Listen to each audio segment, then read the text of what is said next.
Well, I know we already touched on it. It'd be so, I mean, I think everything's ended. We no longer have the New York Times tracker and we no longer have the Johns Hopkins tracker.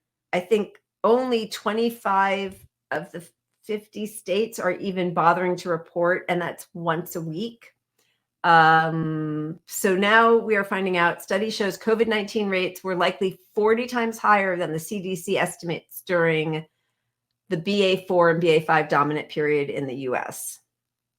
I think, so many people were doing their own self-testing and nobody wants to tell anybody that they have COVID. So they say it's allergies or just a cold, but wastewater is a really good representative of what's happening. And so they're seeing that we're constantly having spikes, which is terrifying. Everybody has a cough now. I've noticed that everywhere I go, there's persistent coughs like crazy. Yeah. Biden just got his third cold of the season, cold. But I don't know if you noticed on that, but pretty much every graph you look at with COVID over the last 3 years, there are spikes, but then when it plummets, those baselines are constantly rising. So the floor keeps rising, which is not indicative of a virus that's endemic, because we do not have it under control on any measure, by any measure. Right. But your average person you talk to, that's at least if they're on the left, they think the vaccine protects them. And meanwhile, 60% of the deaths are from vaccinated people. And, unfortunately, because we've had such poor communication from our public health department, government, whatever, they've conflated saying anything about like what we just said about that 60% of the deaths are among people who are vaccinated as being anti-vax, which it isn't at all anti-vax. It's pro-science. Yes, get vaccinated, but you also need all the other protections in that Swiss cheese model. Right. Clean the air, ventilate, mask, socially distance, test, isolate, like all of that stuff that we just dropped. Well, and the COVID minimizers, on the other hand, take that information right there and they use it the other way. They say, oh, more people that are vaxxed are dying than not vaxxed. Yeah. Oh, that's obviously a logical fallacy. Yeah. That sudden death thing. Sorry. Oh my God. I'm flipping through it so fast that I'm missing it. Way too many drinks right out of the bat. Yeah, I think the silence from our public health officials, the CDC, our government, has really created an enormous space for misinformation, conspiracy theorists. Absolutely. Yeah, and disinformation, because they have to explain it somehow. And if you're not willing to say, yes, get vaccinated, but we also need to do, and by the way, the more you talk about the other measures you have to take, the more people get vaccinated, right? There have been studies that show when you talk about it like it's serious, you should get vaccinated, people are more likely then also to mask, to test, to treat, to do all the things that you do when you're trying to take care of yourself and a society. And when we pretend that it's all over and everything's fine, then vaccination rates go way down. Even if you're a vaccine only lib, you need to know that that message only works if you're actually trying to impart to the public how serious this virus still is. And if you are anti-vax, fine, you're anti-vax. Okay, you probably had COVID. You have some level of baseline immunity against severe death or something, but you got a good chance of getting long COVID. And the more exposures you get to this, the more you're at risk of all kinds of vascular diseases. Right. You're getting scarring in all your organs from this stuff because you get blood clots. And once you get a blood clot in your organ, that doesn't heal and go away. You now have that for life in your kidneys, for example. Right.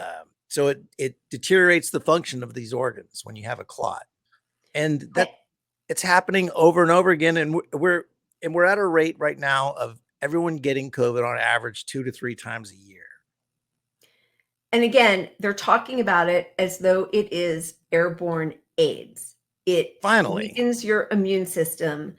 It destroys your T cells. It is not something, I mean, you don't build immunity to, just like you don't build immunity to AIDS, you don't build immunity to COVID.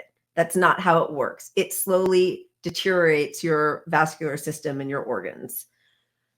And So, as yeah, of right exactly. now, if you see where the decline is, the slope downward for the United States, obviously that's when COVID kicked in, right? But other countries have all bounced back to their Yeah. life expectancy, and we're on a steady decline. And that steady decline, some of it is our COVID measures, are us not actually implementing the safety nets that these other countries have. The other part is just our healthcare system is dog shit. And our economy is crap. The middle class and poor are suffering a lot, so they're not spending on what they can't afford the healthcare they need. Yeah. They can't get the Paxlovid immediately, and they're not even informed enough to know they need Paxlovid. Right. And Paxlovid doesn't even work. Doesn't work that well for a lot of people, and some people it doesn't work at all. So, but yeah, when we don't have paid sick leave, we have no COVID protections in our jobs, and we don't have a healthcare system that everyone has access to. I mean, I hate that word access, but like we do not have healthcare for these people. It's left like 24% of parents admitted that they hid that their children were positive with COVID. I mean, I understand parents are in really rough spots with this stuff, but like the stigma to admitting that your kid has COVID, or because you just don't have the means to keep them home, so you must hide it, because and then that's what you don't have paid sick days or days that you can take at your own discretion from your own employment, so you can't stay home with your kid. And then I think a lot of people probably think, well, okay, so I do that, but like everybody else at the school is sick also anyway, so am I going to be the one? Like it's a horrible self-fulfilling system where everybody's just told to go it alone. You've got the tools, use your own best judgment. It's just a cold anyway. It's just like the flu. And this is where if we worked like those other countries, the difference between us and those other countries that were in that chart is that we're the only country that links employment and healthcare. So you need your job. So that mom that's worried about their kid, they need that job or their kid doesn't have healthcare. So they're in a situation where they must go to work, and they might have to hide that their kid has COVID. Right. They don't have an option. They have to keep their job or they lose their healthcare. And other countries don't have that situation. Other countries, healthcare is taken care of. That part of it is handled. There's also a really disgusting way that our public schools have to get funding by having kids in the chairs. So if you keep your kid home because they're sick, you can actually start getting calls about having a truant child, because they are dependent. They get money for every kid who shows up every day. So like from the time my kids were little, there were these, attendance awards. And so there were some kids who were like, I was there every single day. Well, okay, but like, how many days did you show up sick? And this is even before COVID, but like, they are so dependent on being able to say, Johnny was here, so we get $75 a day for John. Like, and then when you don't show up, it hurts their bottom line and their funding. It's all tied into this. Yeah, that's a big part of No Child Left Behind, is that they were just going to keep pushing the kids through, learning or not, passing or not, succeeding or not, because of economic consequences. And then look, liberal California, when we were first coming out of the pandemic and coming out of lockdown, they incentivized all the schools to get this money if they had got the kids back in the seats. So they're basically saying, look, if you make a situation unsafe, you're going to get money for your school. And my dad was a teacher. I know a bit about teaching, and the people that end up principals in leadership, whatever, not teachers.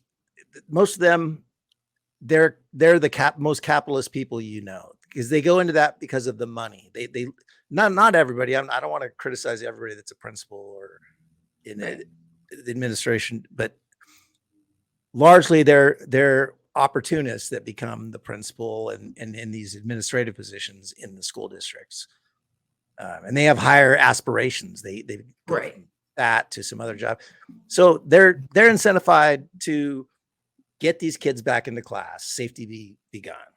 Yep. Safety be damned. It's all economic. It's really disgusting. I just have to say, I feel like this is a really important comment. I just wanted to say. Thank you. There you go. Thank you. That brought some cheer to the show. Thank you. I appreciate that. All right. What do you think? I mean, we have so much more COVID stuff, right? Is there anything that we must show? Here's something positive. This is really positive, and it's what every state should be doing. 60,000 HEPA air purifiers to be distributed in schools in Illinois. That's Governor Pritzker. That's fantastic. And, that's even with people like, what's his name? Prashad, and all of the COVID minimizing experts going in talking about like, oh, ridiculous with the Corsi Rosenthal boxes. Thank goodness there are a few people. Where's Gavin Newsom on this? Like, why isn't he doing that? They all should be. Because that's the way out of it. We need to purify the air just the way, I mean, for a while, we don't do it anymore, but we used to clean our water. Now it's all filled with lead and chemicals. But I mean, there are ways out of this as we wait for some kind of vaccination that might work, and who knows. But in the meantime, yeah. And that's the whole point. It's not that we, when people say, oh, you're going to mask forever, you're going to this forever, you got to live your life. Look, fine, but we can take mitigation efforts to slow down the spread of this, which slows down the mutations of this, which makes it more likely we have a treatment that actually slows the spread itself. We have a vaccine, a mucosal vaccine that gets in your nose. So with COVID, you build up all the I don't even know what you call it, but in your nose, basically you build up a viral load there that then spreads to your other organs. It starts here and blows up and then goes everywhere. And so if you stop the virus from creating a big viral load in your nose, this feels so sciencey. No, I'm thinking disgusting. No, I'm kidding. I have other ways I was going to go. I know, it's very like high school prom. It's a viral load. I know. We always get to that point. Always. But they have treatments that are in vaccines and things that sprays and things in the pipeline. So, it's not like us pro protection people are lobbying to do this forever.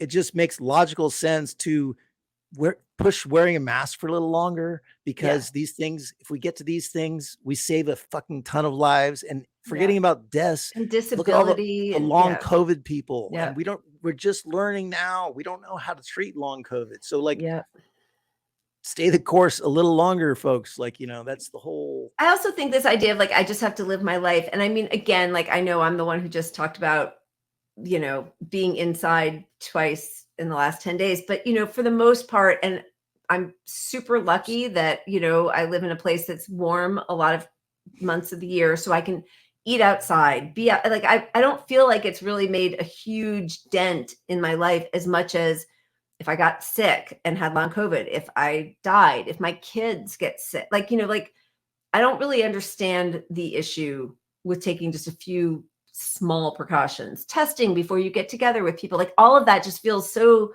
simple. I'm not sure why we're having to make such a big deal about all of it, but get back to work. Get back.